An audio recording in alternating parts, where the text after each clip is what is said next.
Thiruvananthapuram Varkala base ചെയ്ത് നിങ്ങളൊരു property നോക്കുകയാണെന്നുണ്ടെങ്കിൽ ഇതാ ഈ കാണുന്ന റെസിഡൻഷ്യൽ ലൊക്കേഷനിൽ നമുക്കൊരു 12 സെൻറ്റ് സ്ഥലം വിൽപ്പനയ്ക്കുണ്ട്. മുൻവശത്തെ റോഡൊക്കെ നോക്കി ഇവിടെ നോക്കുകയാണെന്നുണ്ടെങ്കിൽ എല്ലാ പ്രോപ്പർട്ടീസിലും വീടാണ്. നമുക്കിതുപോലെ വീടില്ലാണ്ട് ഇങ്ങനെ ഒഴിഞ്ഞു കിടക്കുന്ന ഈ ഒരു പ്രോപ്പർട്ടി ഇവിടെ കാണാനുള്ളൂ. നമുക്ക് ഈ സ്ഥലത്തിൻ്റെ പേര് MB വിള എന്നാണ്. അതായത് നമ്മുടെ ജനതാമുക്ക് ജംഗ്ഷനിൽ നിന്ന് നോക്കുകയാണെന്നുണ്ടെങ്കിൽ റെയിൽവേ ക്രോസ് കഴിഞ്ഞ് കുറച്ചൊന്ന് മുന്നിലോട്ട് വരുമ്പോൾ വലത്തോട്ട് കാണുന്ന റോഡ്, ആ റോഡ് അങ്ങനെ കട്ട് ചെയ്ത് വരുവാണെന്നുണ്ടെങ്കിൽ ഏകദേശം 1/2 കിലോമീറ്റർ, അതായത് 500 മീറ്ററാണ് നമ്മുടെ പ്രോപ്പർട്ടിയിലെ ഡിസ്റ്റൻസ് വരുന്നത്.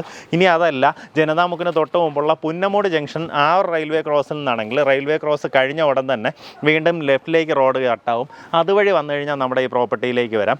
അതല്ലാണ്ട് നമ്മൾ വീണ്ടും ഫ്രണ്ടിലേക്ക് പോകുമ്പോൾ കണ്ണമ്പ എന്ന് പറഞ്ഞൊരു ജംഗ്ഷൻ ഉണ്ട്. ആ ജംഗ്ഷനിൽ നിന്ന് ലെഫ്റ്റ് എടുക്കുകയാണെന്നുണ്ടെങ്കിൽ ഏകദേശം 900 മീറ്ററിൽ ഈ പ്രോപ്പർട്ടിയിലേക്ക് വരാം. പുന്നമൂട് റെയിൽവേ ക്രോസിൻ്റെ അവിടെ നിന്ന് ശരിക്കും നമുക്ക് വേറെയും വഴികളുണ്ട്. അങ്ങനെയൊക്കെ വരുവാണെങ്കിൽ ഏകദേശം 750 മീറ്റർ മാത്രമാണ് നമ്മുടെ ഈ പ്രോപ്പർട്ടിയിലേക്ക് ഡിസ്റ്റൻസ് വരുന്നത്. ഈ ഒരു സ്ഥലത്തിനെ പറയുന്നത് MB വിള എന്നാണ് കേട്ടോ. ഇതാ ഇവിടെയാണെന്നുണ്ടെങ്കിൽ HR 236 എന്ന് പറയുന്ന ഈ ഒരു വീട്ടിൻ്റെ നമ്പർ നോക്കി വന്നാൽ മതി. അതിൻ്റെ ഓപ്പോസിറ്റായിട്ട് കാണുന്ന പ്രോപ്പർട്ടി ടോട്ടലായിട്ട് 12 സെൻറ്റ് നല്ല റെക്റ്റാങ്കിൾ ഷേപ്പിലുള്ള പ്രോപ്പർട്ടിയാണ്.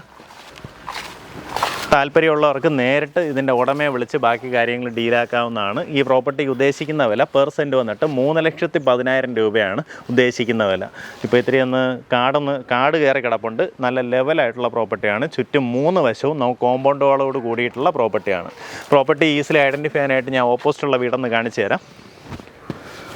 HR 236 എന്നാണ് ആ വീട്ട് നമ്പർ. ആ നമ്പർ നോക്കി വന്നു കഴിഞ്ഞാൽ ഈസിലി നിങ്ങൾക്ക് ഐഡൻറ്റിഫൈ ചെയ്യാൻ സാധിക്കും. അപ്പോൾ താല്പര്യമുള്ളവർ നേരിട്ട് ഇതിൻ്റെ ഉടമയെ വിളിച്ച് ബാക്കി കാര്യങ്ങൾ സംസാരിക്കാവുന്നതാണ്.